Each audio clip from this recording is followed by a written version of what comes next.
Hey, what's going on, Clipper people, Clipper fans? It is me, William Updike, 1/3 of the hosting triumvirate here at Clips and Dip. Look, we're coming at you after a disappointing end to the Clippers season, to be sure. But hey, just because the Clippers are done doesn't mean we're done, baby. We're still bringing you that sweet, sweet Clippers content. We're going to talk a little bit. So the official injury designation was released today for Kawhi Leonard. We're going to talk a little bit about that. We're going to talk about the series as a whole, and also a little bit about our dearly departed brother, Noah Eagle. not dearly departed, very much still alive. Pour one out for the big dog, all you little birds out there. All right, we're also going to talk a little bit about some playoff grades. We're going to be doing this sort of as a rolling thing. I think we'll go back and revisit the regular season, but first we're going to talk playoffs. We're going to be talking Ty Lue. We're going to be talking Russell Westbrook. So all that and more. But hey, I've babbled on for long enough. You get the idea what the show is about, but now you get to meet the other hosts and get the feel, baby. I'm joined by Charles Mockler and Adam Oslin. Adam, for people who aren't viewing on the video, he has changed his name to say that he already misses Noah. So how's it going for you, buddy? You kind of had a double loss. Yeah, it was bittersweet because I'm happy for Noah Eagle, and he's going to become one of the greatest broadcasters in the history of existence. I would agree with that. Yeah. But let me tell you how much I like Noah Eagle and enjoyed working with him. When he first told me probably a month or so ago that he was going to be leaving after this season, instead of me immediately going to congratulations on the job, I just said, fuck. You're upset. Immediately after, just a visceral response from me because I love him. And so we drove out, myself, Big Brother Jake Warner, our head engineer at Crypto.com Arena. We drove out to Phoenix late or early Tuesday morning. Got there, surprised Noah. He didn't know we were going to show up. We haven't done a road game before. I haven't been out on the road with the Clippers before, but the Phoenix Suns were very accommodating. They were like, yeah, you can do the whole post-game show afterwards, so there's no conflict there. They were so nice. I can't say enough about Suns PR and the engineer there. They were so nice and just hospitable. I'm just playing. Clippers PR are awesome. They are. I had to go through the Suns for this, so it was the arena at Footprint Center. But we walk in, and there's a video of it at Fall Out of May. We surprised Noah Eagle. He had no idea. He just kept saying, no.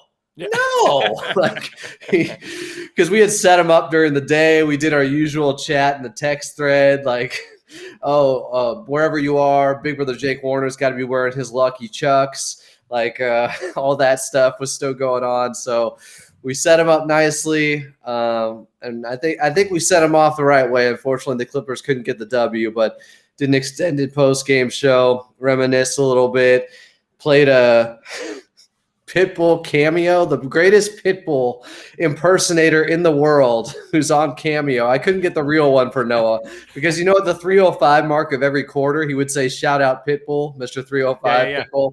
I think in an ironic fashion because, Pitbull's almost so bad it's good. So I got this cameo done from a Pitbull impersonator. Is it Doble Pitbull? Because yes, I'm looking at Cameo right now. And he thanked Noah for the shout-outs over the years and that's awesome. Congratulated him. We had a nice piece done by our imaging guy at AM 570 with different people at the station, wishing Noah the best. And so it was tough. It's still tough. It's all surreal to me. No graphic from the Patriot? No graphic from the Patriot. AM 1150. AM 1150. I think it was a simulcast last night. But we drove back after the game. So I'm a little, my nerves are frayed a little bit. I'm just a little punch drunk and tired, but it's good to be here with you guys, even though the circumstances aren't the best. Sure. Punch drunk and tired is I feel the same way. And I didn't drive to Phoenix. I just feel that way after that Clippers effort. And game 5 came up short. I'm just happy they made it an interesting game. It could have been real ugly in Phoenix to end the season, but they made some things happen. I guess but instead it was beautiful. Instead it was a beautiful loss. What do we think about kind of this series as a whole? Because I thought game 5 was a really nice example of how hard it was for the Clippers to overcome anything without Kawhi and Paul George, right? Because we got Zoo and Batum were great last night, but they couldn't be good when Russ was really playing out of his mind in a couple of those games. So, and like that balance, I just think shows really, if you didn't think it was that much of an uphill battle for the Clippers, I think last night really showed the issues. So to me, it was kind of the epitome of this series as a whole. It was really emblematic of what this series was. And I think you kind of even have to erase the first two games for what this series became. But I mean, I thought it was really impressive the way that this, just this depth was at times standing toe to toe with this Phoenix team that is, like widely expected to be the front runner in the West. When it was going well, they were getting, the performances they've come to expect or above average performances from role players. When it wasn't going well, you saw sort of the call disparity, which I thought did even itself out a little bit in that game 5. I thought that was one of the things that helped the Clippers. I think the big things were just execution and turnovers. And that to me really is the story of this series. Like that's why it wasn't even closer, or why they couldn't force a 6th game or maybe even a 7th. I wouldn't go as far as to say that alone could propel them to a win in this series, but it was just kind of those little execution things. And some of the role players not getting the performances that we expected. And of course, to a certain degree, the calls as well, although that's a little bit out of your control. That was really the difference in this series. And I thought basically, if I'm remembering correctly, and Adam, you have a way better memory than me, but like the last 3 offensive possessions when the game was still a game, I believe it was Russell Westbrook turnover, followed by a Norman Powell turnover, followed by another Russell Westbrook turnover. And there might have been, I think it was something like that. And like, there might have been a Bones. The Bones Highland smoked layup, I think, was a little earlier. But it was basically back to back empty possessions. And that's kind of where this series was lost, right? They just, I mean, the Clippers can't even, we joked about it on the Clippers pod Twitter, but inbounds passes. I think those kinds of things coming back to kind of hurt the Clippers was tough to see. Adam, did you think game 5 kind of represented most of this series? Because I like what Will said about kind of forgetting, like in the context of the whole series, those first 2 games, obviously with Kawhi playing, if he plays the whole series, Clippers have a much better chance, probably, I would say, now that we've seen this Suns team get out of this series with Kawhi. But those 3 games without him, man, it was just like it's as much as the Clippers could do, I think. Yeah, it was just too much to overcome. I wouldn't be feeling great or that confident if I was a Phoenix Suns fan based upon how much the Clippers pushed them and how competitive they were in the last 3 games, or they could have won all 3 of them. I think in all 3, they led by double digits at some point. And in game 5, they led by 10 in the second half. I think it was the latest in a game they were up by double digits. Obviously, things flipped around in that third quarter where the Suns put up a 50 spot. But I was proud to. God damn, that was like 25. He had half their points in that quarter. He had 25. Unconscious from the outside, was getting to the basket. Showed a lot more juice than I think people expected to see. His conditioning is crazy. That's something that like people talk about Steph and stuff like that, but I think Book, not as much as Steph because just of his role, but like Book's conditioning is pretty on point for someone who's that active. And coming into the series, one of the advantages or one of the things playing in the Clippers' favor that we mentioned was the Suns don't have a lot of guys that beat you off the dribble. Yeah. I think Devin Booker proved that he can be one of those guys when he needs to be. And what is he, 27, 28? He's coming into his prime. He's still getting better. He's a really hard worker. So you're seeing the young maturation He's 26. process. He's 26 with an October birthday. So he's like a young 26 right now. With a lot of a playoff experience over the last couple of seasons now after getting none early on. So he's coming into his own and kind of having a moment, and did against the Clippers. Does it happen if Kawhi and Paul George are there? Does he score the same amount? Is he pushed more on the defensive end and that wears him out? Likely. I think if just one of those guys was there, I don't want to sound like sour grapes or anything like that, but I think it's fair to based sound like upon sour what grapes, we saw, man. and just based upon how these games played out, if they just had Kawhi Leonard in this series, I think the Clippers likely win. If they had him and Paul George, I think it's obvious to most that they would have won this series. That once again, they look like one of the ultimate what-if stories. We're talking Grant Hill and Tracy McGrady hooking up. It's turning into that. This era is being defined by Brandon injuries. Roy, like Greg, there's a lot of parallels, which is tough. We've talked about Kawhi. We all found out this morning that Kawhi tore his meniscus in game 1, which, for those of you who don't know, meniscus is basically what keeps your kneecap on, kind of. He's currently weighing his rehab options. Most people, from what I saw on Twitter, there was that one doctor account, Will, that I think we talked about when PG got hurt. Brian Sutter. Yeah, he was talking about how it's like a 6-week thing. So this shouldn't, as of April 26th at 6:36 p.m., all the information we have right now leads us to believe that this won't really be an issue next season. But who knows? Because Kawhi, all the reports are saying he's still kind of deciding on his rehab plan. It seems like with meniscus injuries, many players have had them and have returned to form. Russ got and have one looked too. exactly the same. Russell Westbrook's a good example. And then there's somebody like Chris Webber who did his and was never the same. It depends on the severity of it. A lot of different factors. Hopefully it's not as bad with Kawhi, and the fact that he was able to look that good in game 2, speaks to the fact that, okay, he can, he's certainly someone who's on the lesser side of the extreme when it comes to these meniscus injuries. I hope, but we'll see. I don't think it's going to help with him and playing back-to-backs next year or anything like that. It's another knee injury in his surgically repaired right ACL knee with the quad injury as well on that side of the body. So, it's tough. The patella is your kneecap. I apologize. It's like a cushioning thing, meniscus. Yeah, there's 2 of them. They're wedge-shaped pieces of fibrocartilage that act as shock absorbers between your femur and tibia. That's off the top of my head. I did not just read that off. Really, I cracked my patella in high school when I was playing hockey. That sucked. Will, where are you at on the injury thing?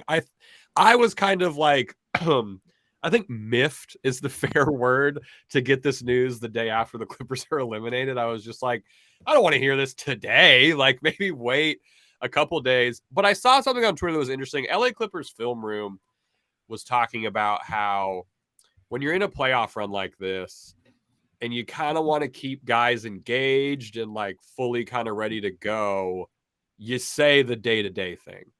You know what I mean? Like, you don't say he tore his meniscus after game 1 or after game 2 when you're in the series to kind of keep guys like fully there. Where are you at on that? Did you feel bad about the timing? Are we upset at the timing? Like, we know that this Clippers team, if you've been a fan long enough, you know not to expect anything when it comes to injuries. So that's already kind of low, but I don't know. How did you feel? Because I was a little miffed. I mean, I wouldn't say that I was altogether shocked. I obviously it was, called a sprain, and, a sprain technically is a small tear. So it's kind of like it, right. Where's the lie a little bit. Right. I also think we see teams do this all the time in the playoffs. This isn't just the Clippers. Who knows what's going on with Joel Embiid right now, unless there was some news that just dropped that I missed. But it's a little bit of gamesmanship. It's a little bit just what you do. I think it's interesting if they had known this before going into game 2, like that to me, I guess raises some questions, but maybe that is also just a positive that it is minor enough that like it was just re-irritated, which caused some additional swelling, maybe inhibited the range of motion a little bit. So yeah, I like altogether, I'm not surprised. It was a little bit weird that we heard this from Shams. Like once again, that is weird. Actually, that's a really good call.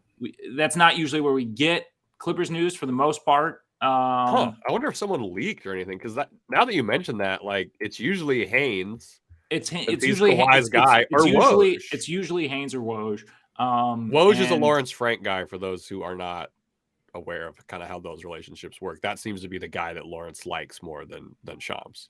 And, of course, not a surprise either that it was, first leaked by national media. I don't think it's that out of the ordinary to not give the full injury report until the series is over to give hope to the team. Yeah. Totally. I remember with Chris Webber, it seems complicated with betting now, but sorry to interrupt. Very good call. No, yeah, I think that's part of it. But in 2003, when Chris Webber tore his meniscus, I remember the reporting was, if they get past the Mavericks in the second round and take on San Antonio, he could be ready by game 5. They were basically saying a 3-week timetable or something like that. Yeah. So it happens, and it's been happening for a long time. I mentioned that's from 2003. So even though this is Kawhi, and I know a lot of people have expressed their frustrations with the medical staff and the reporting on injuries and not being upfront about them, a lot of teams do this. It's been going on forever. And the Kawhi thing too, like, it was so gross how some people, when he was initially ruled out, were treating it as load management, which, like, it's load management and injuries have been conflated into one thing, which is really shitty and is not accurate at all. The man was not load managing. He tore his meniscus. Like, this isn't a guy who still put up like 31-8. Like, and then still crushed it in the playoff. Like, it's just Kawhi. I don't know how. I don't think we'll ever convince people who at this point think that Kawhi like picks and chooses when he plays. If you watched even just the last third of the Clippers season, the man was on a mission. This was not a man who wanted to sit out and not be out there. Like, I don't know the validation. I hope those people who think that Kawhi like picks and chooses these things, or even the people who think that Kawhi voluntarily sat out the second half of that Grizzlies game. It's like, no, man, like there's other factors. He's actually hurt. Like, this is a real injury now. Yeah. And it was with the ACL too. And him taking a year off, like many people have, coming back from an ACL injury is not unusual. But they're going to pile on Kawhi. I don't like it, especially when it's just so lazy. When you think back to what he did during the 2019 run with the Toronto Raptors, he was playing hurt. He noticeably was hobbled by the time the Eastern Conference Finals came around. You could see it out there. He didn't look right, and he played through it. If he could have played through it, I believe he would have. I don't think that was the issue. So if anything, he should be commended for trying to go in game 2. Now, if you want to make the argument, they shouldn't have let him go if they had the information of how hurt he was, but we don't know that. Right. That's where it gets murky, because I think that part's kind of fair, because you're kind of like, I mean, naturally, you're like, well, what the fuck? He played game 1 and game 2, and so they're taking him out for game 3. It must have been a pain thing or something. Like, that's where there's questions, but like you said, we have no idea. So we can really only ask questions. We can't, what sucks with this injury stuff is people will have a conclusion, and then they like kind of like inch their way with questions towards the conclusion they've already made. They line up the evidence to match. Right. And it's like, let's just ask questions.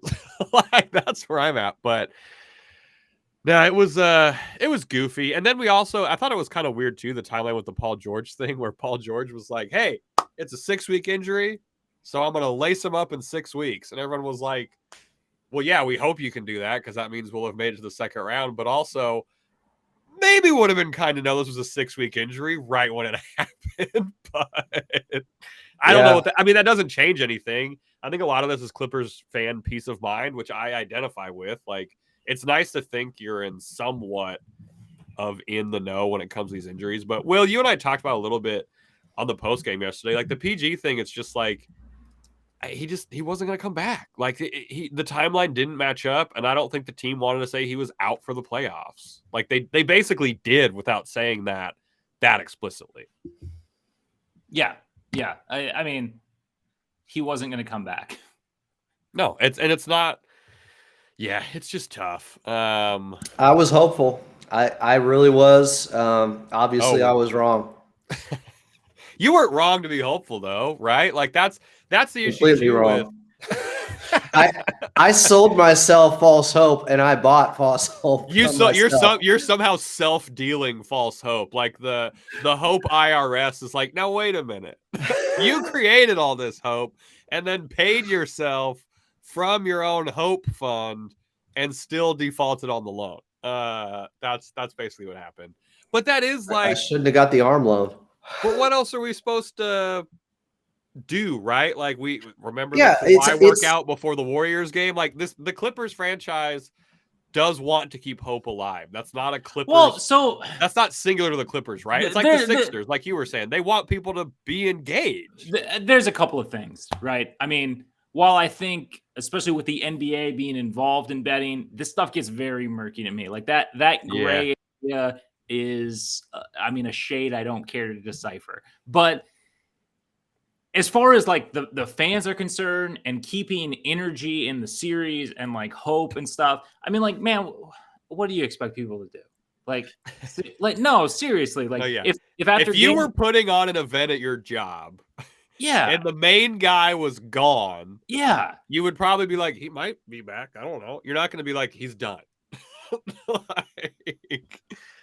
I have one in-office attendance a week.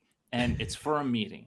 And if it was determined that the boss was not going to be there, I would not show up for said meeting. Exactly. I just prefer I prefer to lean into the optimism and hope for the best. I just do, because it's out of my control either way. So I'd rather just say, I hope he's able to come back. I hope there's a chance. Yeah. Because if not, like I said, they weren't going to be able to win the series if he or Kawhi wasn't coming back, and I didn't want to go there yet. And if Kawhi comes back and he I also understand that this has been, when we traded for Kawhi and Paul George, a lot of the people who were against the trade mentioned the injuries and things like that. Also, that was a small minority. I know, but what I'm saying is, like, part of it is like, Kawhi is a load management guy. I'm not saying that is a bad thing. It just literally, he does that because he medically has to. So part of this, some of it's to be expected. What I think really gets fans upset is that we're just now in another year of being like, shit, I wish these guys were available, which is a very valid thing to think. Wanting your guys to all be healthy in the playoffs is a totally valid thing to think. But thinking that there's some ulterior motive underneath them not being healthy is where you get into this, like, we got to take a step back and cool off mode, I think. Yeah, we're all devastated. Clipper Nation, this is awful to see this happen. No one is happy. Like, I think that's a good thing to point out, is that it feels like the people who are really upset think that some part of the fan base is like, all right, this is great. Like, we're all upset. It's deflating, defeating. It's been brutal to see this happen year after year with these two guys. And as you mentioned, how well Kawhi was playing the last 3 months, and for it to end like this in a first round series where, he looks like he's close to being back to maybe in the conversation for best player in the league. And that's when he gets hurt. Now, I love the conversation. I hope to be a part of it one day. Shut the fuck up. Do we have anything else we want to say on this? Because, like, no, I so rudely cut Adam off. I'm just like, the conversation that could also be the fucking subtitle for this Clippers era, is like a part of the conversation. Or my subtitle, that's actually a great prompt, I think. My subtitle for this point up to the 2-1-3 era is on paper champions. And I don't mean that in a mean way, but on paper, if you look at the roster, it's a championship roster, right? Everyone says it every single year that this team has existed in this iteration is, if they make it out of the West, they're going to be the champions. Adam, what would be your I was going to say, if healthy. Sure, if healthy. Yeah. Adam, what would be yours? I remember the Sports Illustrated scary hours for this season with Kawhi and Paul George on the cover, and thinking, this is the get back year.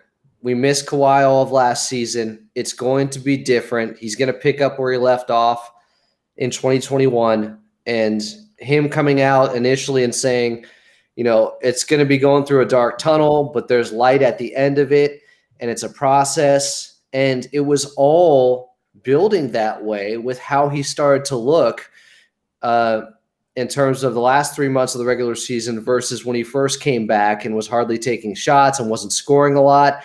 And then he ramped up perfectly. His dunks went up, like everything. At just the right time, was the best player in this series against the Phoenix Suns before he went down.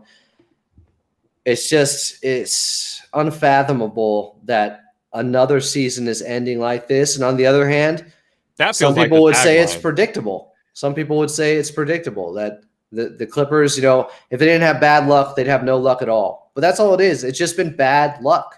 Yeah, it's been a lot of bad luck. Will, what would your tagline be before we get into these Ty Lue and Westbrook grades?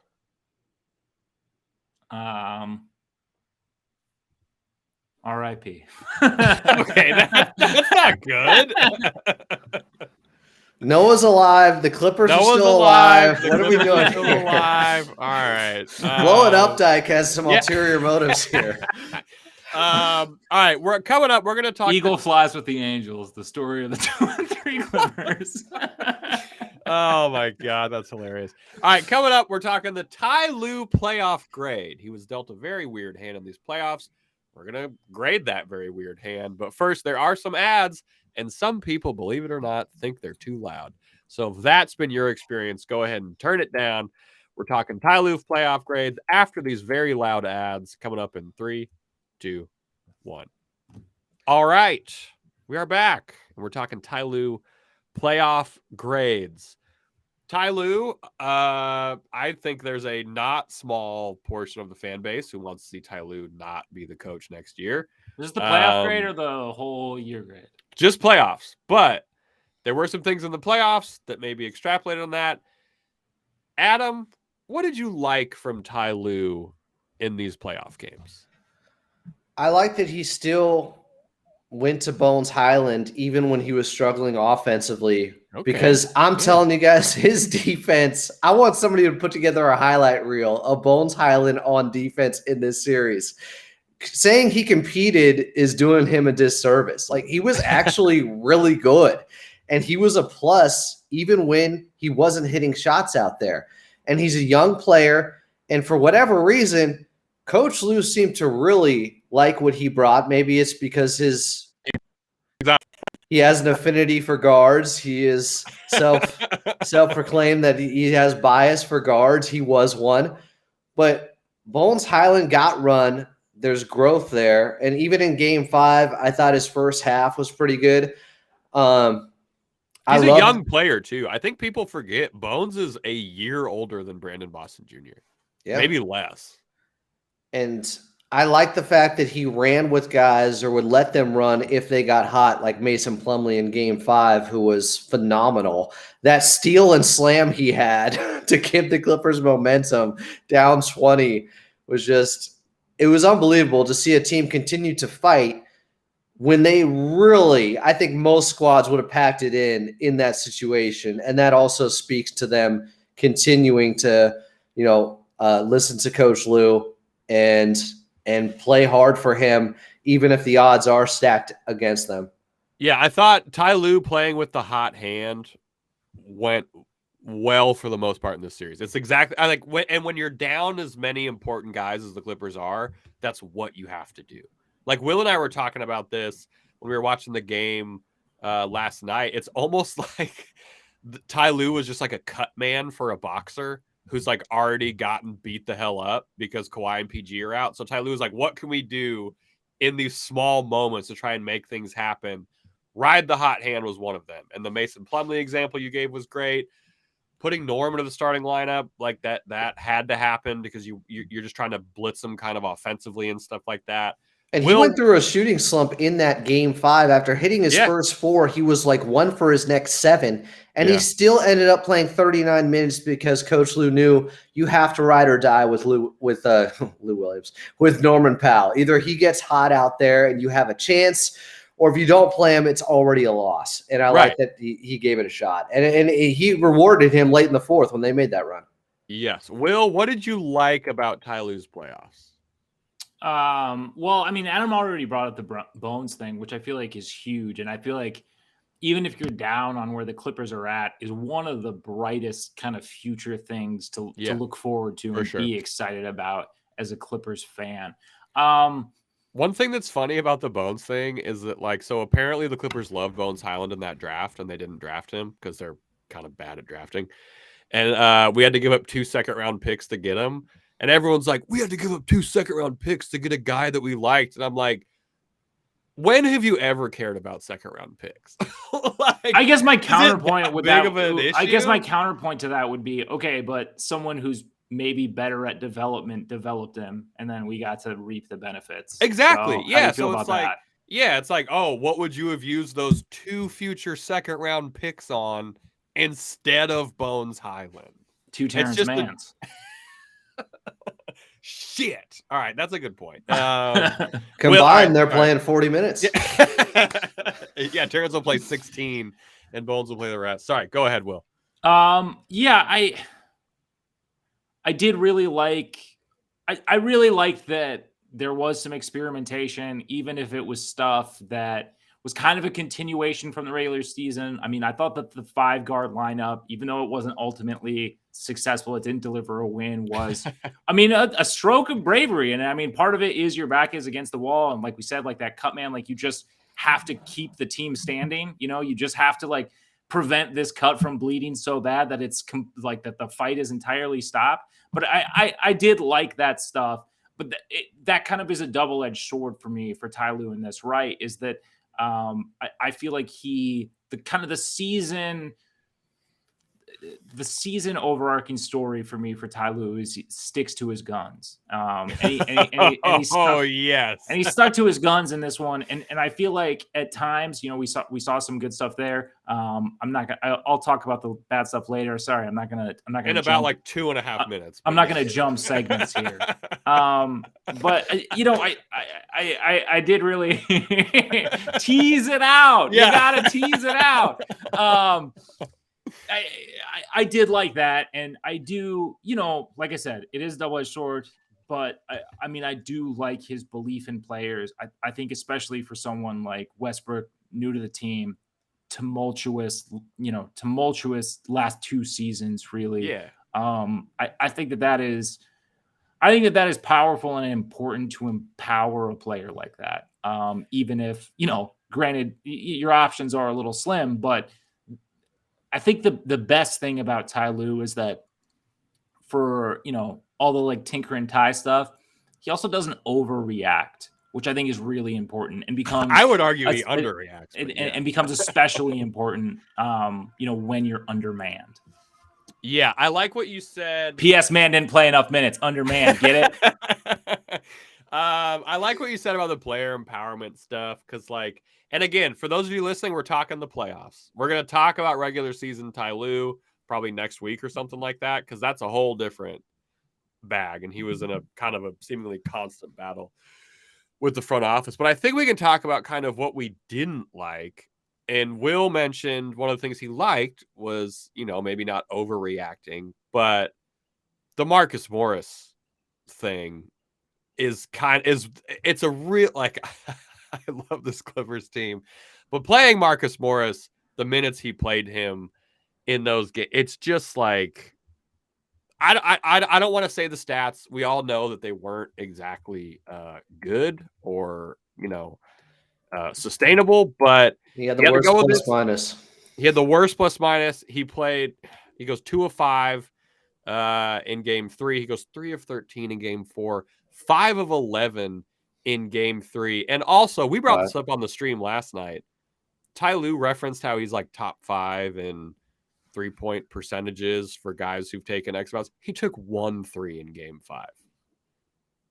I thought he had a pretty good first half, actually. He did. He had 10 and 4. When they led by 9. Yeah. He was a part of that. So he had 10 and 4 in that first half, which was great. And then he was also rallying guys. He had multiple huddle up moments where Norman Powell was upset with himself and he brought him in. I liked seeing that leadership part. He had 10 and 4 at half and he finished with 12 and 5, which I think is a very, and you know, that's not the, but you got to feel for Ty Lue after losing, obviously, Paul George, losing Kawhi Leonard, and the communication seemed kind of weird on that. But playing Marcus Morris, difficult. It felt like sometimes I think a lot of fans were worried that he was sticking with Eric Gordon for too long. But as we all like to reference, Eric Gordon hit those deep FU threes more times this season than the Clippers ever did as a team. So, like, you got to ride. Like, I'm not really sure what people wanted to do in these playoffs. And again, we're just talking playoffs with Ty Lue.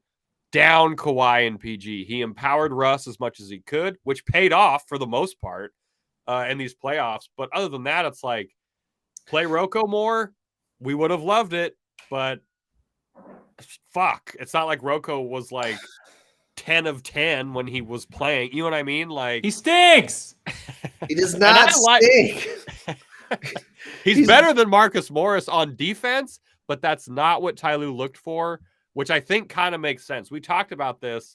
I think after we saw the 5-guard lineup, we were all like, hey, if you're not going to stop him, you might as well try and overwhelm him with points, which is what Ty Lue is trying to do. Okay, he's better than Marcus Morris on offense, too. He's better than Marcus Morris in every facet of the game when we're talking about the version of Marcus Morris over the last 4 months now. That's who he is. That's just a fact. Whether you want to look at tape, whether you want to look at the numbers, it is. So that's the one thing that is frustrating, and I completely understand why Clipper Nation would rather see Robert Covington. The whole I don't know why Blow It Up Dyke is not down with Rocco and saying he stinks all the time. He's been their best three-point shooter since March. How many attempts? It's 12 games, so I think it's. But what is it? 12 makes? We're not talking about him playing over another guy who's been all right. We're talking about him playing versus a guy who's looked like a shell of himself. Who's been Marcus Morris, objectively terrible. We're just talking about playing the best options or going with the best guys who are playing the best right now. He doesn't have to be the savior for the team. $30 million a stink.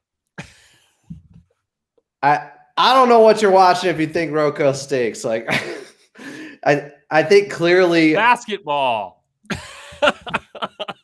So shooting 60% from three. How many attempts since March? It's probably 50. It might be close to 50. How many would suffice, Will? Like, what is enough to say that he's better than Marcus Morris?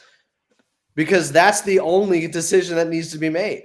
Whether or not he's a better option than Marcus. I agree with you. Like, overall, he's a better option. I just think like this, the Clippers fanfic that has been this season that like Robert Covington somehow would have miraculously saved this thing, I think is a little far-fetched. I've literally said that's not me, though. Like, he's not a savior. He just is a better option. He's just better than Marcus Morris. He's just the best three-point shooter on the team, is what you're saying.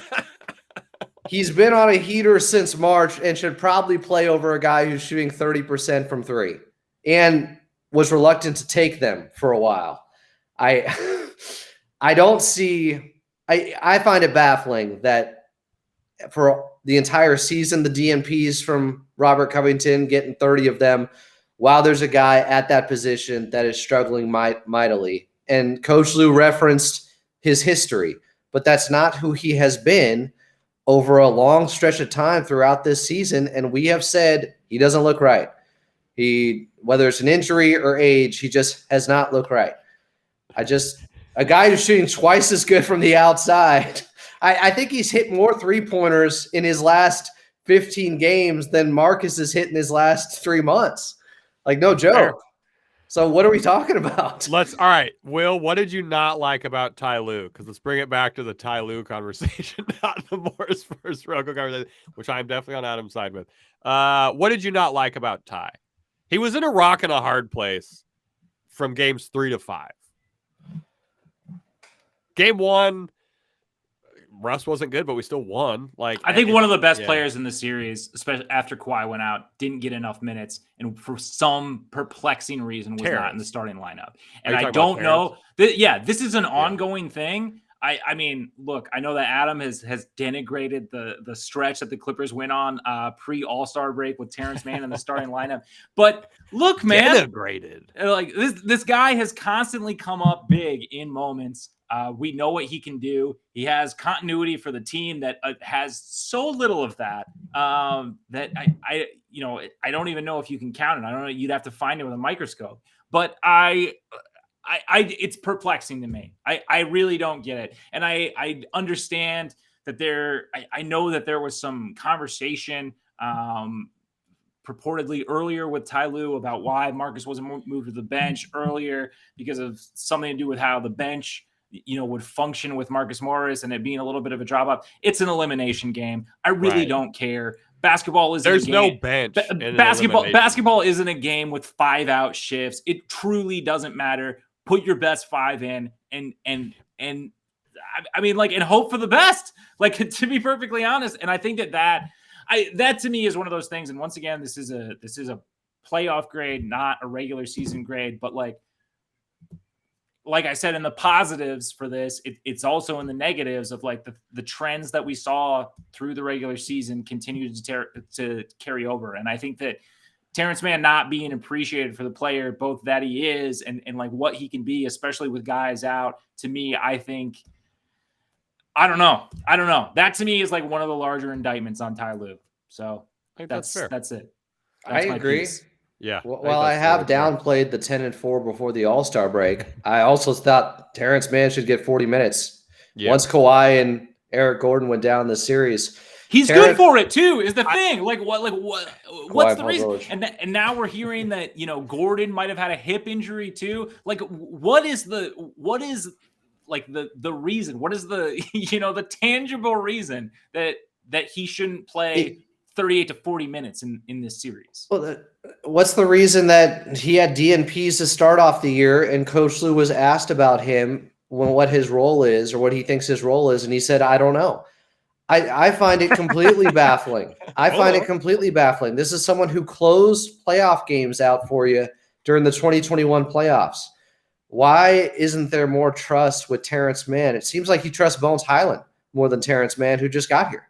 Yeah, that's a really good call. And it's not because Bones is a more traditional point guard. I feel like that's that's been the weird underlying sort of theme of this season is like Ty Lue and how he views the point guard position. And like, is this when we get back to it, and basically every single season, the thing that's been the thing with the Clippers is like, oh, they need the guard, they need the point guard. The point guard. We've now had every point guard. We had Rondo, is this like really what it all boils down to? Is that even with Doc removed, Ty Lue is still so focused on what the prototypical point guard is that we can't move past that into how this team was constructed this year from a roster standpoint? Like, that to me is so perplexing for a guy who's so good at in-game adjustments that you're for some reason not malleable on this one position and everything has to flow through this certain archetype. Like, I do not get it. I do not understand it. Well, and I thought the roster construction was done in this way with Coach Lue in mind. He was the one who was going small with wings for them to get to the Western Conference Finals. Right. Yeah. He was the one who went away from guards. Yeah, we thought they were saving it in their back pocket that one season when we saw it briefly 2 years ago in the regular season. But was the real reason that Ty Lue just never was on board with the concept? But he was when it mattered most in the playoffs in 2021. But that's what makes it so weird is that you're just like, and I think that plays into the fact that there's not an identity for this Clippers team, right? Like 2021, as Adam said, we were going small. We were fucking shit up. You get to this season, now we're going ultra small, 5 guards, obviously an anomaly, but like Jason Bourne. They don't know their identity. If you're not, I will say, if you're not watching us on YouTube at Clippers Podcast, there's some good bits. There's some good bits with Will doing the names. It's a fun time. It's awesome. But I think that plays into the identity. And in the playoffs, the identity the Clippers fell back on was we're not going to give up, which is awesome. But that's, I think, a lot of teams' identities if 2 of their stars are out.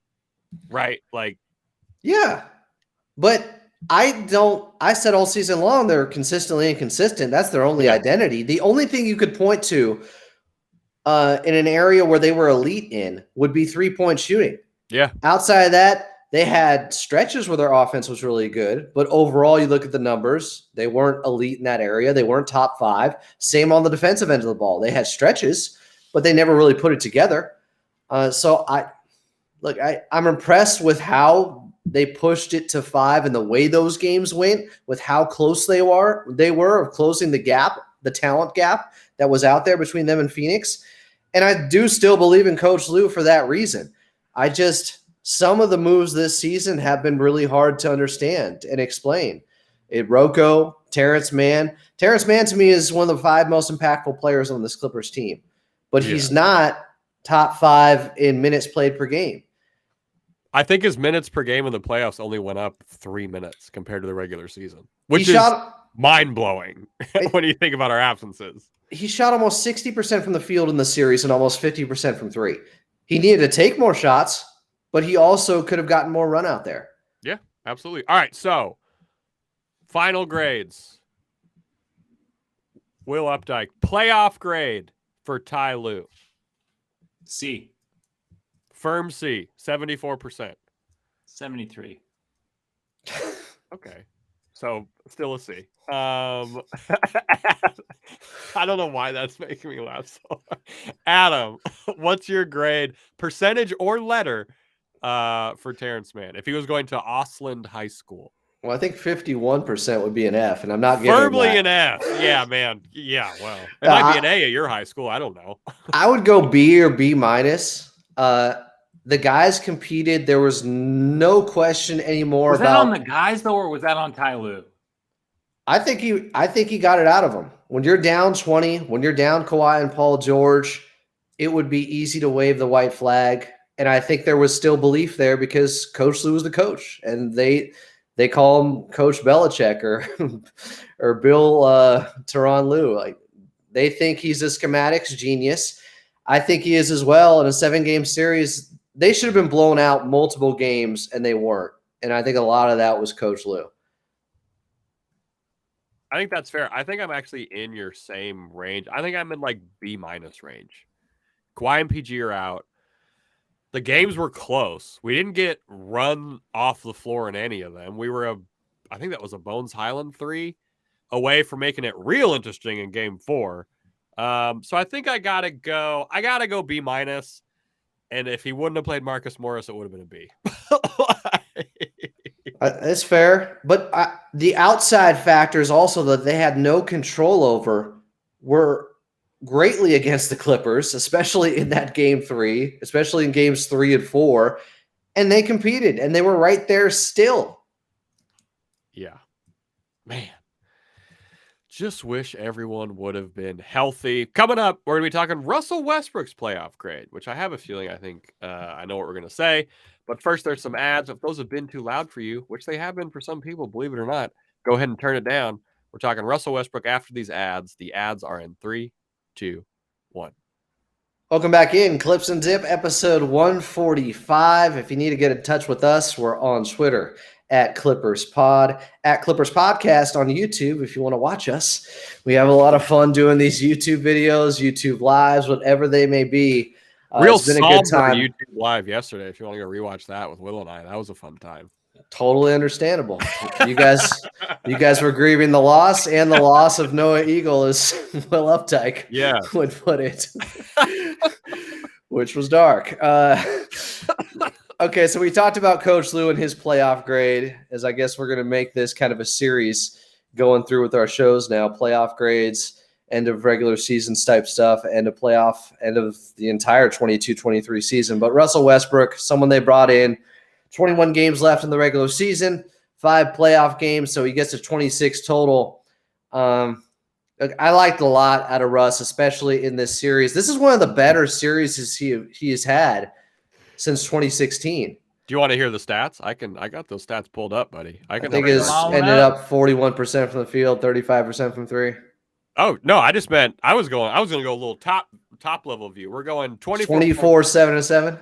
Yeah, that's pretty. I mean, this is what other than games 1 and 5, he brought exactly what the Clippers wanted to bring or needed to bring.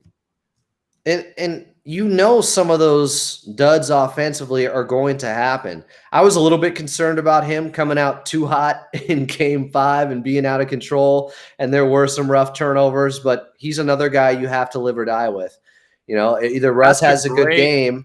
And that is the point that I think we can talk about maybe when we talk about the whole season. That's what you get with Russ. If he's on your team and he's the one guy, you're living or dying with Russ. Yeah. And he's very good in these situations where he raises your floor. That's what everybody likes to say about Russell Westbrook. When he is the lone star out there and guys are just working around him and playing off of him, you can have some success. I don't think you can win a championship that way. I think that's been proven. But I think the effort that he played with, and I gave Coach Lou a lot of credit for the way they flipped a switch and looked differently through 48 minutes consistently in the playoffs. I think Russ had something to do with that too. Absolutely. When he plays that energy hard. He brought, very useful for the Clippers, especially when you're down, your 2 stars. He did a lot of good. He did a lot of bad. That's expected, though. That's the Russ roller coaster. Will, what did you like from Westbrook in these 5 games? I really liked his commitment on the defensive end, especially in that first game. Especially in that first game. Just the number of deflections and everything. It was really impressive to see. I think that, we had talked about it a little bit leading into the series that I didn't necessarily, from what I had seen, he wasn't necessarily the bad defender that he had gotten a rap for. Yeah. And I think that we saw, him use that famous athleticism to his advantage on that side of the floor. I also just think everybody talked about even the off court stuff with Russ. And I think in a series like this, I honestly, to a certain extent, even think with one of Kawhi or Paul George, right? Who, despite he's better with just one of them, which is an issue they're going to have to figure out next season, probably. Yeah, despite all their greatness, I think if your back is against the wall and things are not looking the Clips' way, for the roster that we had this season, Russ is absolutely like the floor general that I would want out there for morale and just the kind of guy a guy to tell you to lock the fuck in. Yeah, exactly. Just the type of player who, can settle things down from that perspective, like a veteran in that sense, which, Clippers have. They're an old team. They theoretically should have a lot of those kind of guys. But I think that I don't think that these games are as close as they are at all if Westbrook isn't there, and not just because of his production, but I think that he was that piece that I think maybe they thought Rajon Rondo would be or someone like that. You know what I mean? Yeah. Well, what's funny is I was talking with Joseph Raya Ward about this, former Clippers podcaster. He's since retired. I think he's down in Boca.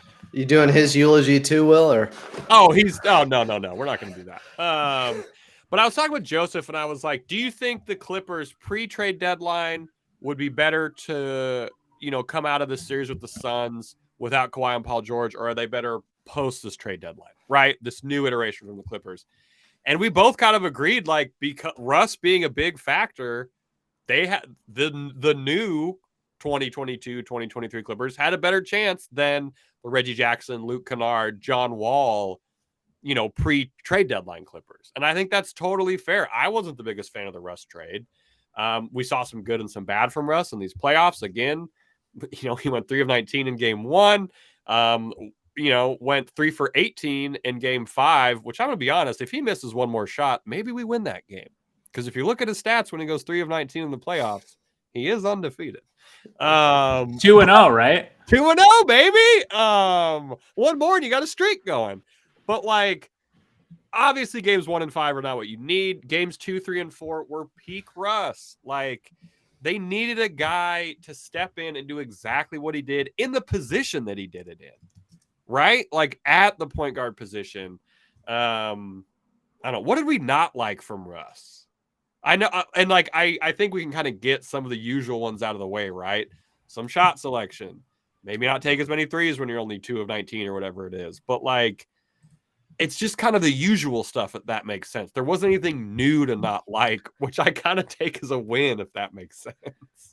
There's not a lot to learn about Russell Westbrook at this point of his career, but I will give him this. A change of scenery did do him well. And it does, personnel, yeah. A change of scenery, personnel, him being happy where he's at, it brought out the best of Russell Westbrook, where for him to turn back the clock in those middle 3 games of the series, play some of the best playoff basketball he has ever played, including literally the best back when he was with ever. Kevin Durant. Yeah. That's pretty impressive. A lot of his percentages with the Clippers overall, shooting 36% in the regular season. And really, I guess he did that, overall in the 26 games because he shot 35.7% in the playoffs too. People didn't expect that to improve. They said there's this whole body of work to look at. He's not all of a sudden going to become a league average 3-point shooter, and he basically did with the Clippers. Yeah. Will, you're peeking on Russ. What was some of the bad stuff?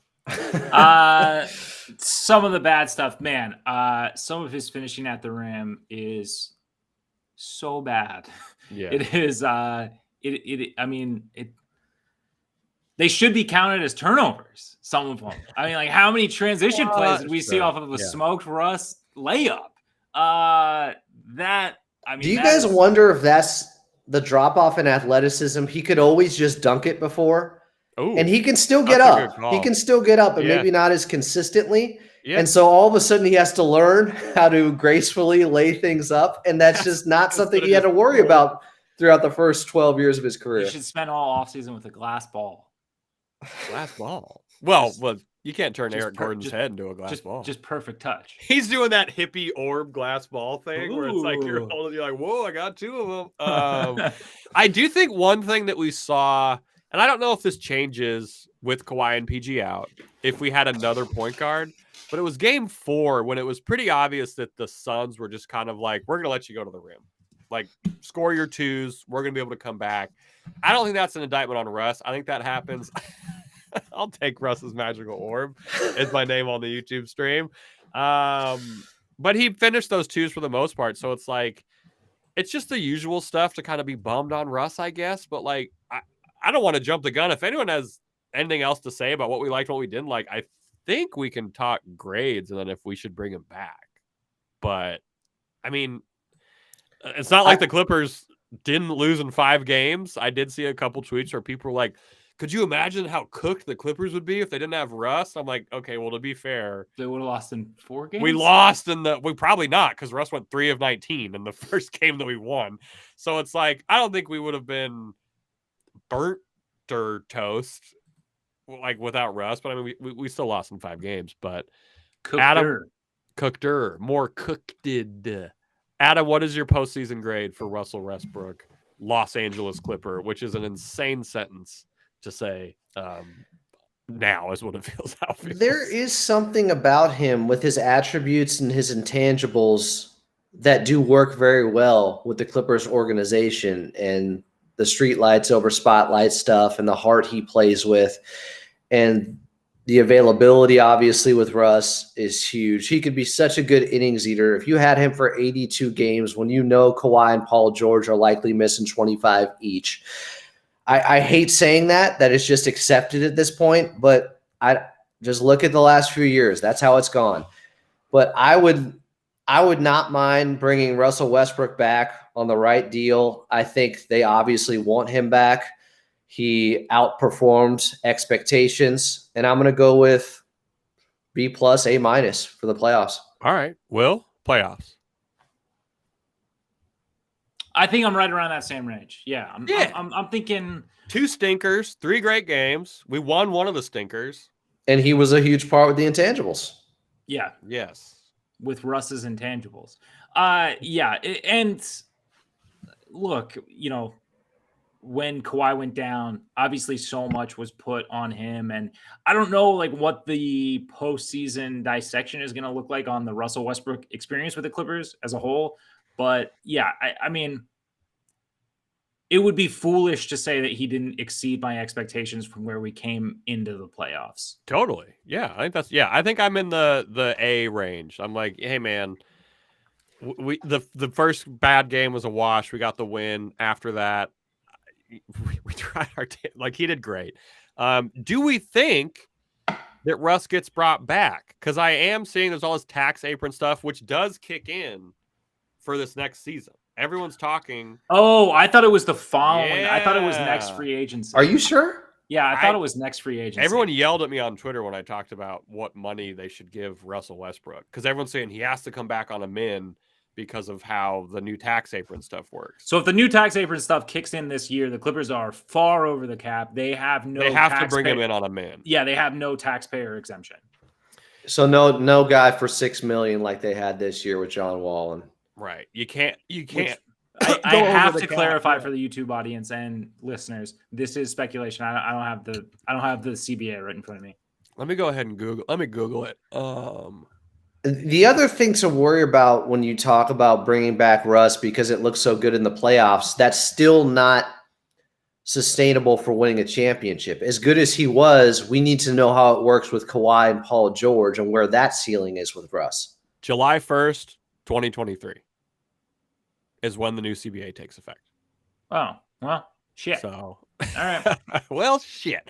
So, probably got to try and convince him to come back on a minimum if you're the Clippers. Because he talked about, like, when he was a Utah Jazz for, I don't know, 6 hours or whatever it was, or maybe before that, he talked about wanting to kind of, like, get his bag right in the offseason. How is it not already right? Hey, we're not here to count.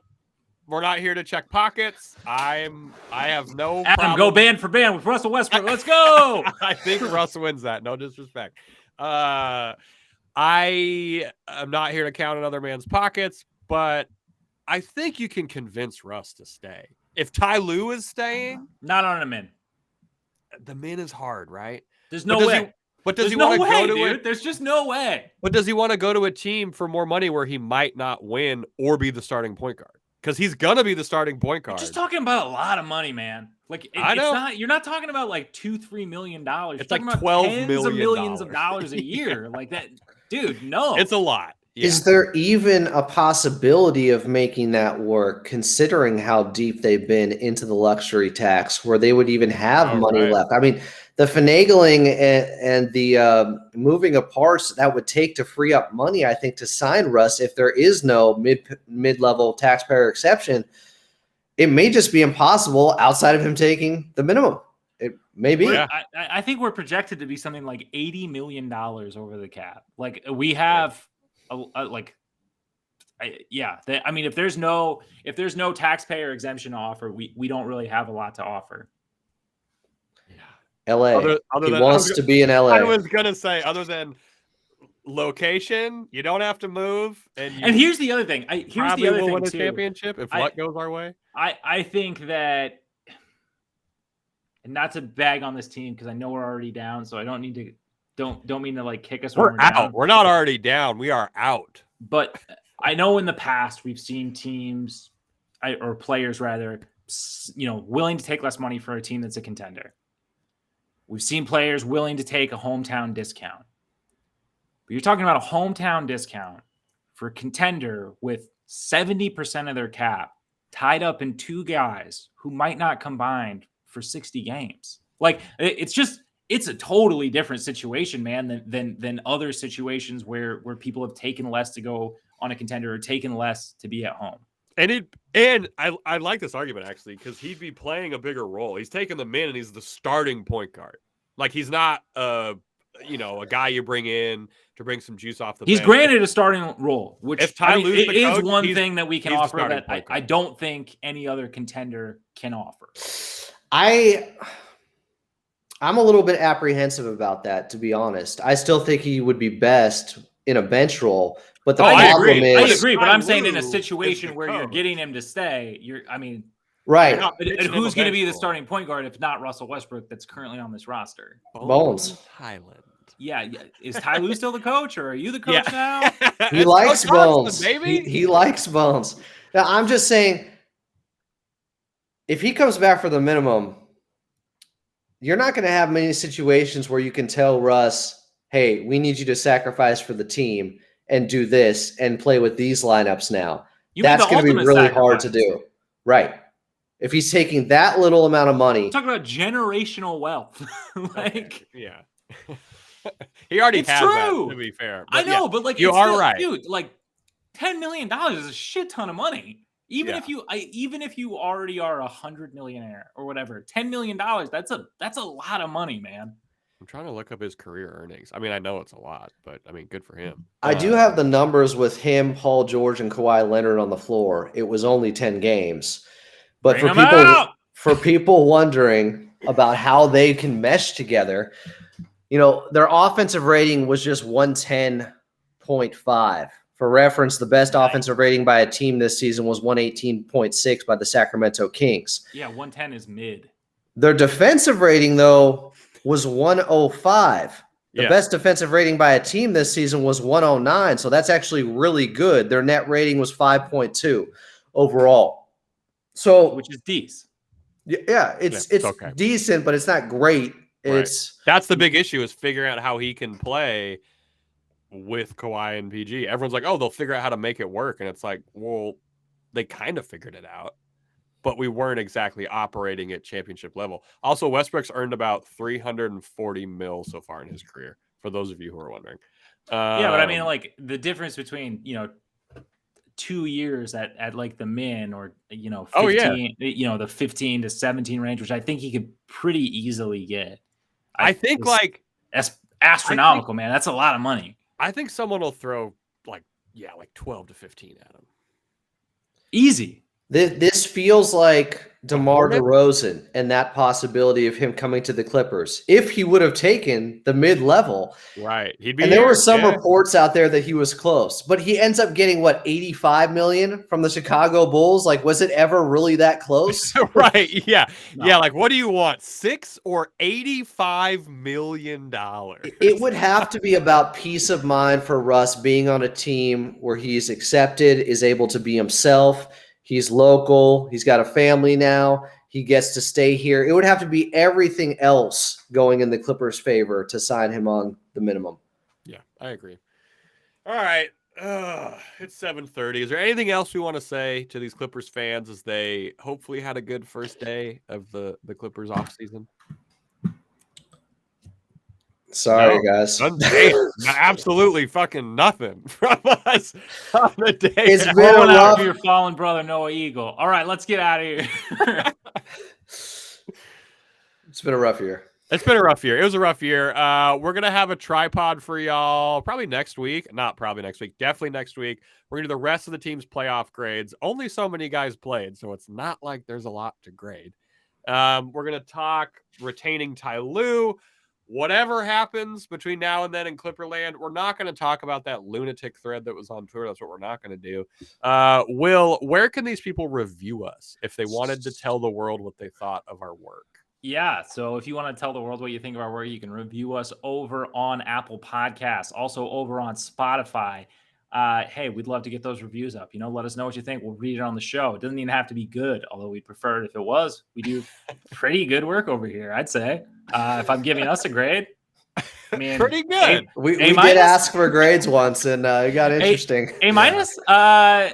But you can listen to us on either one of those platforms. We're also on Google Podcasts. We're on Stitcher. We're on Deezer. We're on Amazon Music. Anywhere you listen to podcasts, you can listen to the show. Please check us out over on YouTube. That's at Clippers Podcast. And you can chop it up with us anytime over on Twitter. That's at Clippers Pod. Show love to Noah Eagle at Noah Eagle 15. Yeah. Let him know you're going to miss him. This is something we're going to look back on and be like, remember when he was the voice of the Clippers? It's going to be that type of thing. And now he's calling the dang old Super Bowl. It's going to be crazy when Noah Eagle is calling the Clippers in the finals at some point. That'll be a pretty cool full circle moment.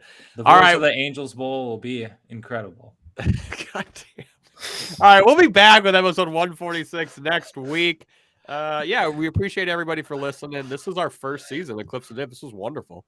Hey, let's go Clips, and hope everyone has a good rest of your week and off season.